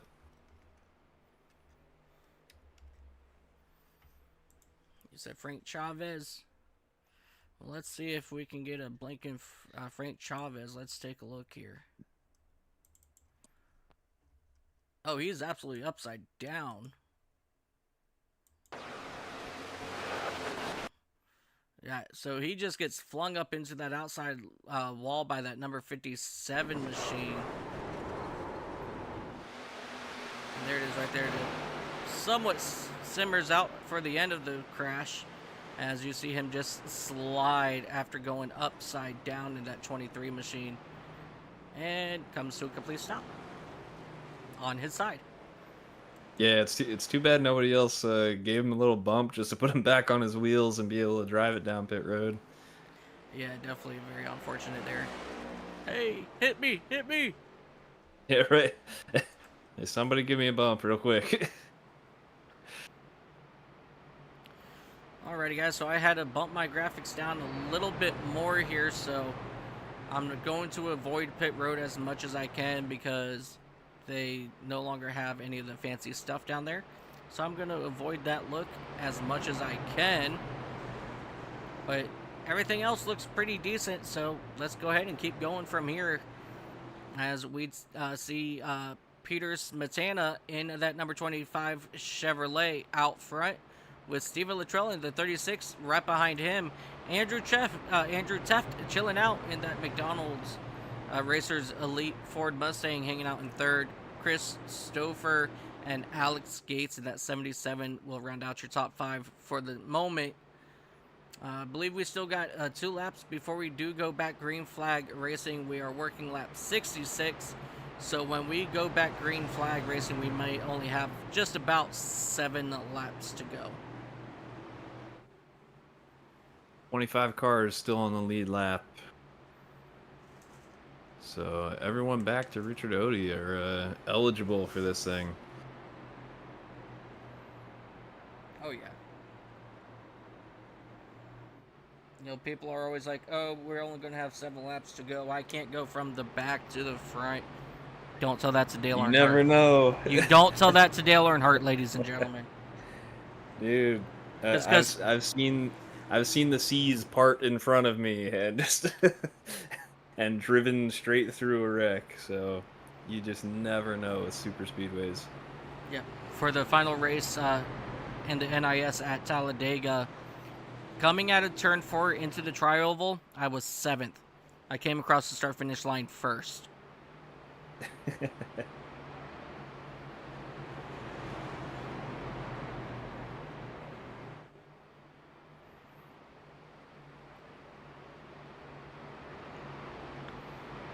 But anything can happen here at Talladega, ladies and gentlemen, as you see a couple of these drivers already starting to get into formation to go back green flag, and we're just now getting the one to go signal, so they're going to go ahead and double it up now. And Steven Luttrell, he's going to bring up his number 36 machine to the inside, or I'm sorry, on the outside of that number 25.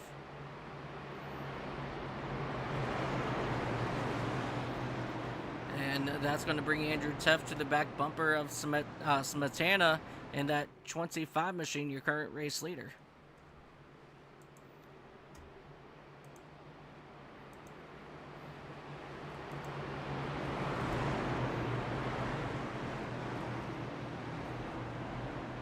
Who you got money on, Mike? Who do you think's gonna make it happen tonight? You can't count out Andrew Teft. Absolutely not. So taking Andrew Teft out of the picture, it's a long time coming for this guy, and he's in a really good spot to make it happen. So I'm looking at his teammate, that number 10 of Kirby Wayne Scott. I was looking at exactly the same driver. Well, in that case, with the I hope performance I hope we didn't just jinx him. Looking at the performance of the race all day long, you don't count out Stephen Luttrell in that number 36 Toyota either. Very strong. Very true. He's kept his car up front all day long, and this could be he's in the right spot at the right time. But we're just going to have to see how Chris Stouffer in that number 13 is going to be able to push him as we go back green flag racing here. I think Alex Gates is in a real good spot as well. But we'll see how this unfolds.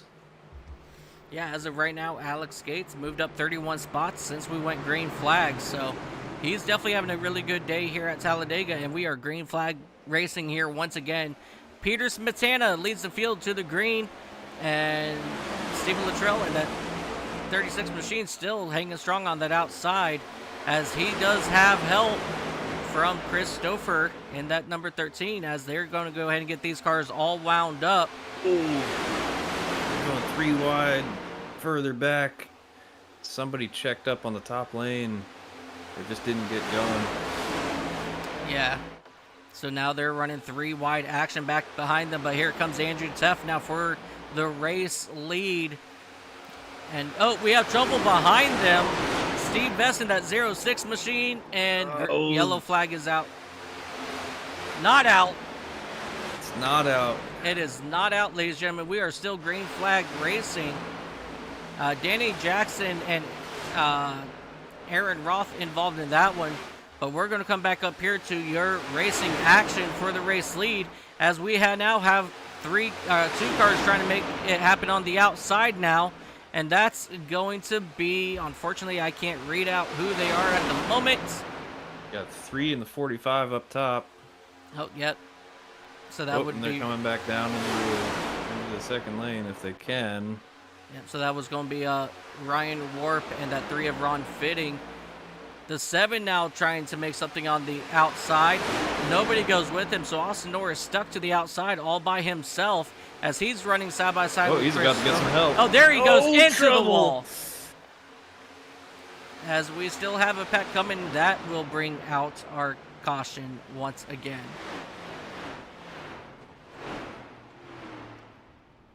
I mean... And that, I believe, is going to trigger a almost natural green-white-checkered? Yeah, I believe it might be a natural green-white-checkered. But let's go back, take a look, see what happened. But I think everybody saw it for themselves. That, no, he actually got help. Got a little help. Yep, that 45 slid up just a little bit, and that was enough to turn the 7. And that's very unfortunate there for those 2 drivers. And let's go ahead, and while we're under this caution, let's go ahead and go back, take a look, and see what happened to Aaron Roth and Danny Jackson. So you see that 06 machine all sideways there. That's Steve Vest. He was able to make it happen. And then somebody got turned off the nose of Dakota LaRue. I believe that might have been Aaron Roth. Nope, that would be the 14 machine there of Danny Jackson, who got turned off the nose of Dakota LaRue. As you see these drivers slide down onto the apron here in turn 4, and they will pull away here. So 2 big moments here in the last couple of laps, and now it's time to try to figure out who's got what for the end of this race. Now I think Andrew Teff finds himself in a spot he doesn't really want to be in.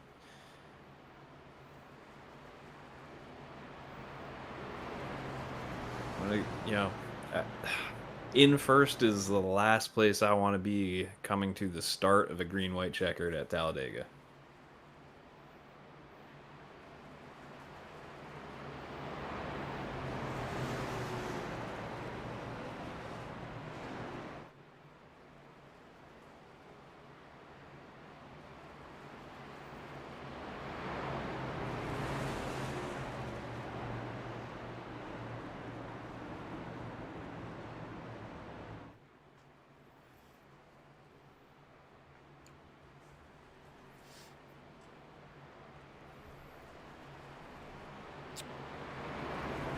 We're going to line these guys up. We're going to do it all over again. Front row is going to be Andrew Teff, Stephen Luttrell. Peter Smetana, that 25, will be behind Teft. Behind Luttrell is going to be Gates. But behind Smetana on the inside in row 3 is going to be Wayne Scott. And to his outside is going to be Roland in the 29 machine.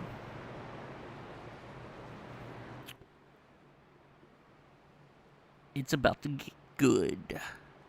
It's about to get spicy. All right, ladies and gentlemen, let's take a look here.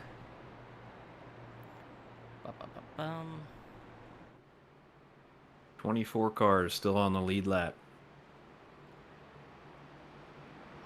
Let's go. Boy, that outside lane is moving. William, yes, that outside lane was moving. Yeah, they were running 3 wide. That was absolutely wild. Let's go, boys. 22, your car must not been that badly damaged because you back out here. Let's get moving up that board. That 22 machine. Yeah, he is still up there in that 9th spot currently, so he could definitely still have an opportunity to win this. Stag, it's okay.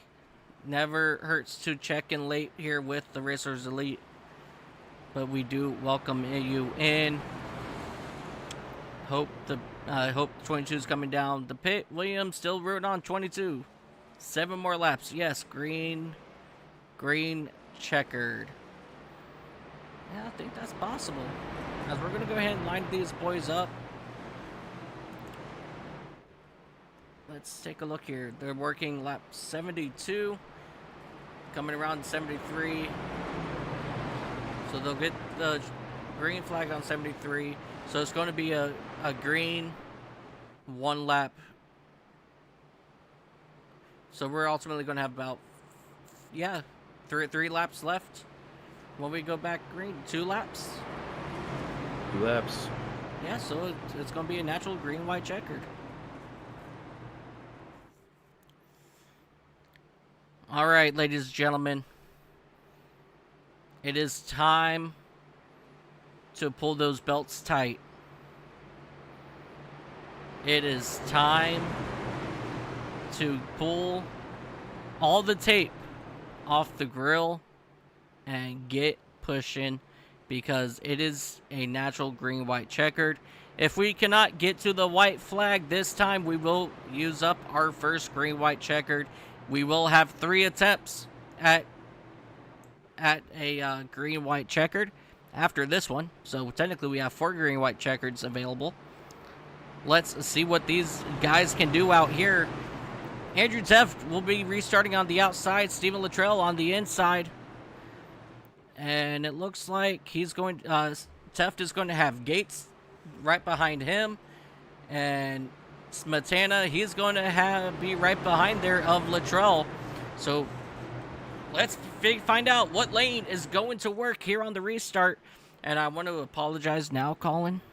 In the final couple laps, I do get worked up. So if you want to say something, just tell me to shut up, because This is where Mike's I about get. to get loud. Oh, you have no idea, Colin. Ladies and gentlemen, the green flag is getting ready to rave. Hopefully for the last time here at Talladega Super Speedway. Andrew Teff, Stephen Luttrell will bring the field to the green. And look at those two drivers absolutely go.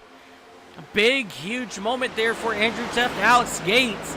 Man, as soon as they got into that restart zone, they said, see ya later.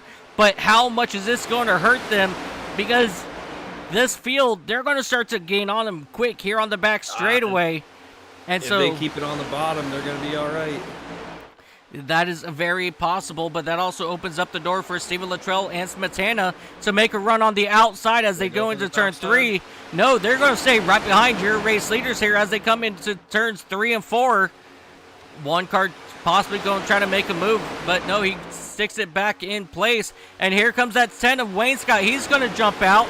He's going to sneak back down on the inside, and he's going to leave Metra. Dummy. He sold it. Yes, he did, as we get the white flag this time by, ladies and gentlemen.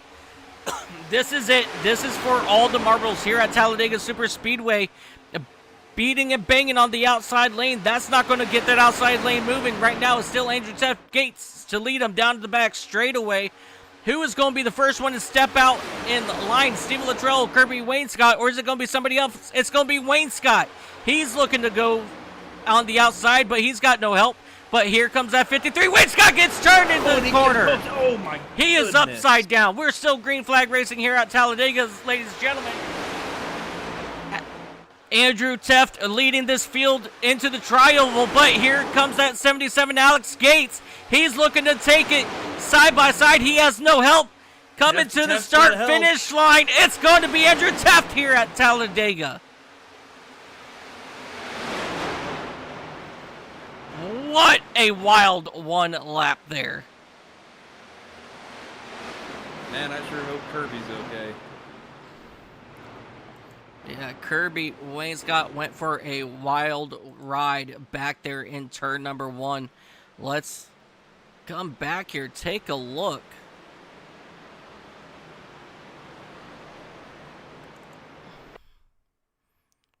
And let's see if I even went back far enough. Yeah. And let's go zoom out just a little bit here.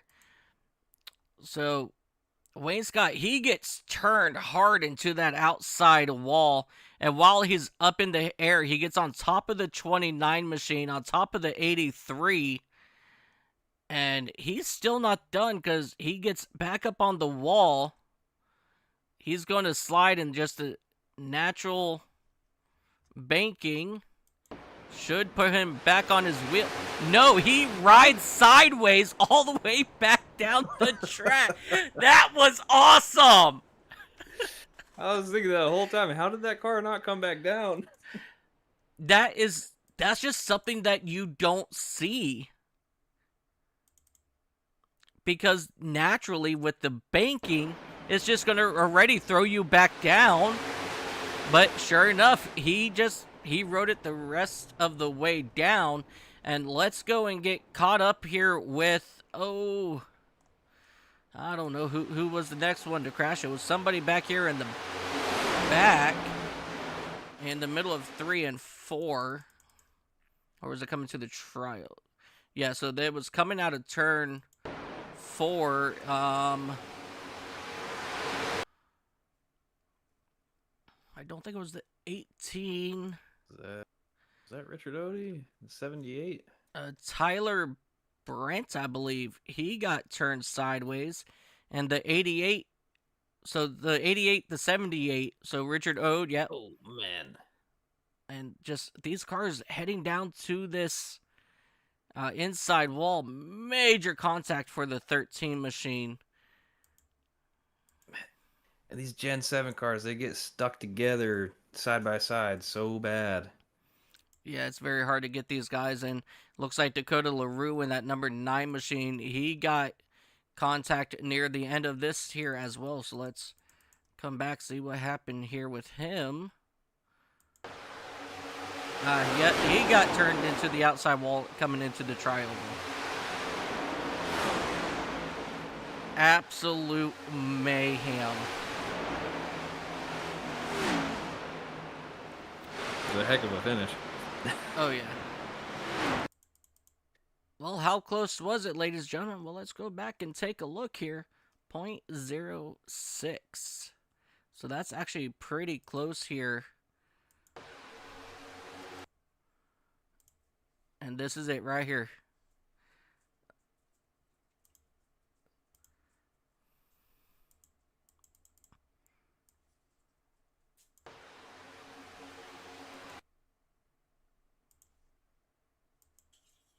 Trying to time it just right. So the 36 and the 98 were absolutely clear from third. But then just coming right around. All around, though, ladies and gentlemen, what a phenomenal race here. That number 98 machine bringing it home of Andrew Teft. Just what an absolute crazy ending to this race. And man, what a race. Let's not let these guys wait too much longer before they get out of here to go spend the rest of the evening with their families. So let's go ahead and bring up Alex Gates, driver of that number 77 machine. Let me see. Hello, Alex Gates. Do you have a copy? Yeah, I hear you guys. Sorry. Mic was muted. So, third place finish for you. Take us through the end of that race. Yeah, I was able to talk to Andrew a little bit during the race.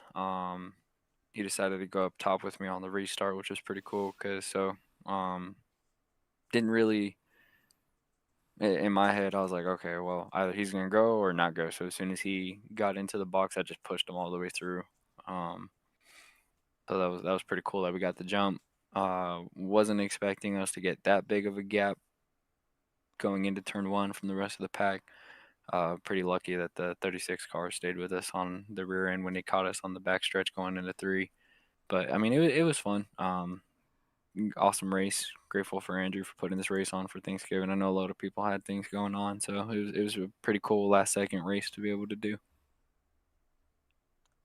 Well, it was a ton of fun to watch that final restart was pretty mind-blowing that you guys ran away in the top lane. Is there anybody that you want to give a shout out or a thank you to for helping you get here tonight? Yeah, so want to give my family a big shout out. Everybody was pretty tired after today. Still had an early day getting the house ready for the Friendsgiving we had and everything. Want to give everybody a big shout out and say happy Thanksgiving to everyone that was able to watch and participate in the race. Give Andrew and Racers Elite a huge shout out because Andrew's always going above and beyond in hosting races like this, as well as all the other races that he does throughout the weeks. So it's pretty cool for him to be able to do this for us. Good group of guys that he has here, and it's always interesting. It's never dull or boring or anything like that. And then final shout out would be to the Hunter Lopez Foundation that I'm able to run on the hood of the truck or on the hood of the car. It's pretty great. I'm really grateful to be able to run that logo. It means a lot to me. So. Well, Alex, congratulations on P3, and thank you for joining us tonight. Thanks, guys. Thanksgiving Talladega race. Yep. Y'all have a good one. Thanks for hosting the race. Absolutely. Enjoy the rest of your night. You as well. Ladies and gentlemen, driver of that number 77, Mission 22, Hunter Lopez Memorial Chevrolet, Alex Gates. Let's go ahead and bring in Stephen Luttrell, driver of that number 36 machine. Toyota. Steven, this is Mike and calling up in the booth. Do you got a copy? I do. How's it going? Going pretty good. Steven, what a wonderful race for you, keeping your car up front, staying out of trouble, keeping your nose clean. How fast was that Toyota today, and is there anything that you could have done different to get yourself around Andrew there? Oh, man, the thing was fast all night. Bit too many cautions, but it's a lot of new guys, 35 cars out there, but Not a lot of bickering on the radio either, but yeah, we could put the car pretty much anywhere and make it fast. I just didn't want to be out in the lead, so I always tried to tuck behind somebody. But we got to the tri-oval. I ducked out. Andrew ducked out in front of me, and I started pushing. And I thought I could either try to get around him and probably end up 10th, or I could just go ahead and shove him across the line and get second. So I chose with the latter. Yeah, definitely. Definitely a good point there. You definitely don't want to be in the lead on the final lap here because everything is at that point. Everybody's looking at you. So you had a good run there. Coming out of turn 4 on the final lap there, and you made a move, but unfortunately, nobody went with you. So definitely a little bit of a. No, I'm sorry. That was Gates who nobody went with. You were pushing. Yeah, you were pushing Andrew there at the end. But yeah, I mean, you got up top and got that suckered right up to the back bumper of Teft, and just good way to finish out coming home second there. Yeah, it was a lot of fun. I just got to thank Andrew for putting on the event. It's a pretty fun event, and I like how he runs his leagues, and everything just runs so smooth. It's a blast to run with these guys and in this league. I got to thank my mom, my dad, my wife for letting me do this on Thanksgiving, and my kids and my grandson. Absolutely. Alrighty, ladies and gentlemen, driver of that number 36 machine is going to be Stephen Luttrell for 8K Motorsports. And we will see you probably tomorrow. I believe Andrew's going to throw something together tomorrow, too. Yep, I'll be there tomorrow. All right, Steve, we'll see you then. Oh, what a wonderful way to end this, but let's go ahead and bring in the man of the hour, the big boss man himself, Andrew Teft, driver of that number 98. Racers Elite McDonald's machine. Andrew Teft. Andrew, do you got a copy? I got you guys. Andrew, what were you thinking coming out of turn number 4 when you guys were single file? I was feeling like a sitting duck, but I had a couple of good teammates that worked with me throughout the race behind me, and then I saw Steven step out, and I thought he might have a big enough run to get both of us. I was working with Alex there mostly at the end. I got to thank him for the help, and just wanted to kind of step out and block him, and I wasn't sure if he was going to go 3 wide or not, go to my outside, but he wound up pushing me, and I just want to thank both of them for working together the whole race. Yeah, definitely a really good run there to the start finish line. My only other question, Andrew, is: are you going to let anybody else win anytime soon? Yeah, these things are pretty fun. Kind of got a knack for this super speedway race and stuff. I don't know what it is, but I don't know. I just tried to be smart the whole race and not stick my nose into aggressive places, and build when I had to. And I think I did most of my passing on pit road tonight, and dodged a couple big wrecks, which they were both very close to really taking us out of it, especially the second one. And once I was able to get the track position after dodging that last one, I was like, I better keep it, because it was hard to navigate from the back to the front with all these cars out there. Yeah, for sure. And obviously, I'm just messing around about you winning all the time. you just have this special gift here at Super Speedways, and you always, someone calling earlier, you always find a way to make the moves at the correct time, and you did that once again here. And then that final restart, you win. Alex obviously had something planned already, because man, as soon as that green flag came out, you both were absolutely gone. So definitely, what a smart move there to keep both of you guys out front. And congratulations on your win. Colin, is there any questions that you'd like to ask Andrew? I think the big question I've got for Andrew is, could you give us some more info on your Daytona race and the little incident point eligibility that somebody's gonna get into that event on? Yeah, we're gonna spin a wheel here shortly in our Discord server and give away a free entry to our Daytona 500 race, which is February 8th. I believe it's 8th of 2026. It'll be 2 Sundays in a row. The first Sunday we're gonna do 2 duels. We're gonna start with 60 guys and have 2 duels with 30 cars each, and the top 20 from each race will make it to the main the following Sunday, which is February 8th. We'll have the big race then. It's 11 a.m. and shortly here we're going to spin that wheel and one of those guys will get a free entry into it. Got a whole bunch of prizes up. The winner of that race will take home $500 based on the 60 entry figure, and second and third will also bring home $250, and it'll pay $100 each to win the duels. Yeah, That sounds like an awesome time. Oh, heck yeah. Yeah, it's our third annual one, and they've all been great, super clean at the end, really respectful racing. So really looking forward to it. And this is the first year we're doing a sort of qualifying format with the duels. It's only $25 to get in, so you can join our Discord. You can grab an invite on our website racerselite.com and find all the info on our Discord server. It'll be added to the website here shortly. Perfect. All right, ladies and gentlemen. Did we already ask you who you would like to thank? Not yet, but yeah, I just want to say happy Thanksgiving to everybody. It was a great time tonight.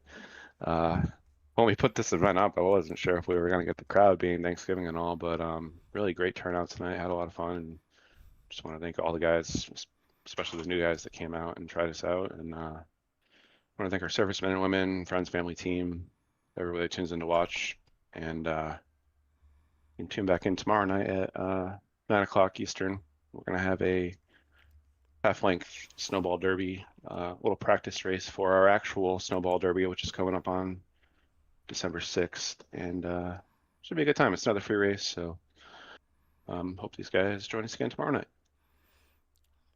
Yeah, guys, definitely come on out and join us for that. If you guys would like any more information for that, head over to racerselite.com, join us up in our Discord, and we'll definitely love to have you join us for 200 laps around Five Flags. Or it's 100? Yeah, no, 150 laps. Yep, you got it. 150. 150. Either way, it's an absolute blast to run the super lates around that speedway. So definitely come on out, join us there. And Andrew, again, congratulations on your race win, and we're keep an eye out, for to see who wins that free entry into the Daytona 500. Yeah, definitely. And thanks for helping out, Colin. Welcome to the Racers Elite Network booth. Can't talk. Oh, of course, man. I had a free night, so I may as well hop on and hang out with y'all. Definitely. Thanks, fellas. Thank you so much, Andrew. All right, ladies and gentlemen, let's go ahead and take a look at our final race results here. Andrew Teft, he will bring home the win here for the race here at Talladega. Coming home second, Steven Littrell in that 36. Alex Gates in the 77, he'll bring home third. Joshua Norton will bring it home fourth, and Aaron Roth in that 57 machine will bring it home fifth. Six is Jonathan Stidham. Chris Gotzel in seventh. Peter Smetana will bring home eighth. Joe Bonner ninth, and JB Harrison will round out your top 10. Steve Vest, Danny Jackson, Taylor Trent, Ron Fitting, Mike Fudge will bring home 15th. Richard Mills, Dakota LaRue, Ryan Warp. Oh, if I hit the right button. Let's see here. James Grammer, Richard Ode. They'll bring out round out your top 20. Troy Thomas, Kirby Wainscott, Aaron Roland, Christopher, Austin Norris, Frank Chavez, Timothy Eisberg, Matt Metler, Jack Kelly, Steve Castle round out your top 30. And Mikey Allen, Terry Fennell, Truth Hoke, Barry Nelson, Garrett Michael, Mike Hardy all leaving early, and with the cut gas line to his engine, Mikey Bergens was not able to start the race. Overall, what are your thoughts on the race today, Colin? Before we let you go today. It was an awesome race. I would have loved to have seen one round of green flag pit stops, but that's just me. I love those moments. But yeah, that was a very exciting finish and a tough break for Kirby Wainscott. Yeah, definitely. Real heartbreak there for Kirby Wainscott on the final lap, getting turned hard into that outside wall. But all around, what a really good race. We saw some tight racing. We saw some extra big crashes, as we normally do here at Racers Elite. But let me tell you what, we get a good mixture of both here. And we saw a phenomenal ending to this race, which I personally named it the Runaway Turkey 75 here at Talladega Super Speedway. Ladies and gentlemen, on behalf of Colin and myself and everybody here at Racers Elite, we hope everybody had a wonderful, fabulous Turkey Day. Remember to save up your turkey for tomorrow. Make some yummy turkey sandwiches. And until tomorrow, when we head over to Pensacola, Florida for the Snowball Mini, which is 150 laps in the super late models. Can't wait to see you guys there. So tune in tomorrow night, same time, same place. And always remember, no matter what you do in life, ladies and gentlemen, have fun doing it. And until next time, good time zones.